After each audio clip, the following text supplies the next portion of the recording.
President William Ruto's administration is on the spot after the Controller of Budget, Dr. Margaret Nyakang'o, said that the government spent only 70 billion shillings on development against a budget of 783 billion shillings in the first 6 months of the 2023-2024 financial year.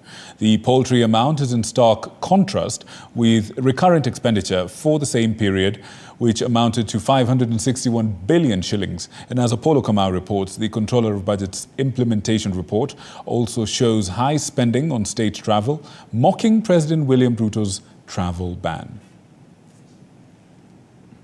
For the first 6 months of the 2023-2024 financial year, development in President William Ruto's administration appears to have taken a backseat after the Controller of Budget, Dr. Margaret Nyakang'o, said the national government only spent 70.48 billion shillings on development from a development budget of 783.2 billion shillings, representing 15.4% of the budget instead of the 35% required by law. This figure was revised to 783. It was reduced during Supplementary 1 to 783.22.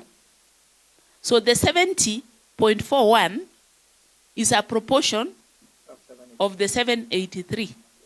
Up to December, yes, we only spent 70 billion shillings on development. On development, yes. Wow. For national government, yes. The government had further received 127 billion shillings from development partners, making the total expenditure on development 197 billion shillings. In the same period of 6 months, recurrent expenditure, including salaries for government employees, amounted to 561 billion shillings, which is 41.2% of the budget. We have the A&A. This A&A is money that doesn't come from the consolidated fund. So this one, I never get to see it. It is just reported when we are receiving the reports. That's why we have gross and net. On domestic and state travel, the Control of the Budget report makes mockery of the president's travel ban, with a report showing government officials spent 11.3 billion shillings in the first 6 months, compared to 8.1 billion shillings for a similar period in the 2022-2023 financial year.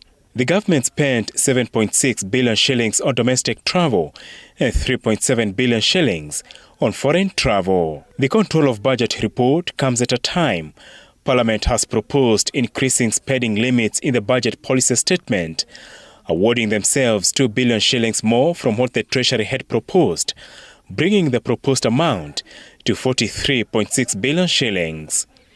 The executive budget was also boosted by 50 billion shillings and GCDF by 8.8 billion shillings, with rural electrification program and roads also getting a shot in the arm. Apollo Kamau, TV 47.